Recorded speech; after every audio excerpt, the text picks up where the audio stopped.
कले सी कौन कहले मोर घर तो पड़ी जो चेयर बेंचार मोर तो चंदन काठर तैयारी मुझे भांगी कहीं रोसे करके अतिथि सेवा न करी सारे मत से प्रकार थे आमर जो यज्ञ होता आमर शालुआ काठ खोजा पड़े सार बारी पाखी गोटे घर भांगी मत कहले से काठर आणे हेरी एराक कौन कार्य लगिजी कि सार यही प्रकार गोटे देवता तुल्य थे आ दानर कर्णटू किसी कम नथिले आउ विशेष मुझे कहबी समस्त जानते सार विषय जय जगन्नाथ।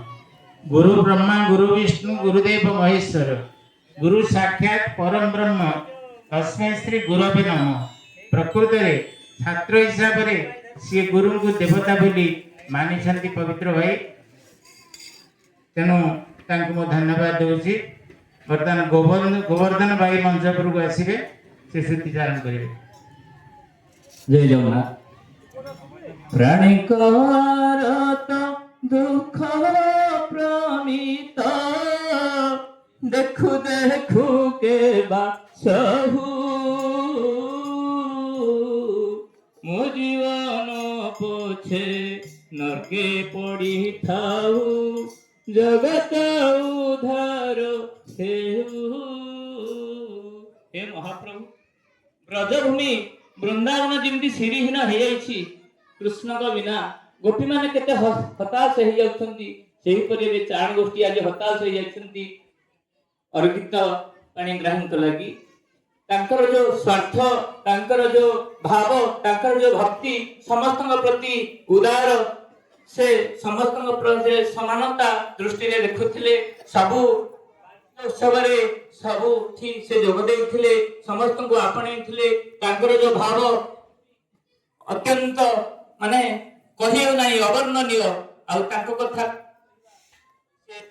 थर जाइए भालू खाई आमर थिला माने थिला से ट्रेनिंग रे से मार्क 100 मार्क रखी थे आम नयागढ़ जिला रे से प्रथम पुरस्कार पाइथिले तांकर अवदान अत्यंत गुरुत्वपूर्ण तांकर आउ कथा कौन कहिया से सदाने परोपकार सहिष्णुता तांकर भाव तांकर प्रेम जगन्नाथ प्रति तांकर जो उदार तांकर जगन्नाथ संस्कृति तांकर मूलाधार कहले अत्युक्ति हेब नाही। तांकर सपरिवार को जगन्नाथ घंट घोड़ाई रखंतु एतिकी जगन्नाथ पाखरे मु भिक्षा मागुची। जय जगन्नाथ जय जगन्नाथ। धन्यवाद गोवर्धन भाई। बर्तमान मो अभिभाई अनुरोध करी से स्वर्गत पाणीपाई विषय में श्रुतिचारण करेंगे।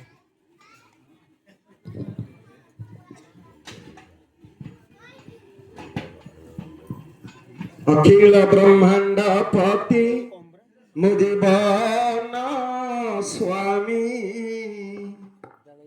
हे परम पिता माता प्रभु अंतर्यामी धन्य करुणा तोहर ए जीवन श्री चरणे कली समर्पण। जय जगन्नाथ। समस्त चारण भाई भौणी मान जगन्नाथ मैं मन करी समस्त साष्टांग प्रणाम करुछि। जय जगन्नाथ। आपण को एतिक जिनस मन रखिया कथा जे से जगन्नाथ प्रति केते जिला संगठक हिसाब से आपण आम मान को एकाठी करी जे कोनसी कार्य हबा पूर्व अमुक काम रे अमुक हब तुमे समस्ते जीव ए गोटा पद समस्ते कहथिले एवं सेटा आम मानकु बहुत शक्तिशाली करुथिला एवं आमे समस्ते एक प्राण रे जाई जगन्नाथ काम करुथिले एया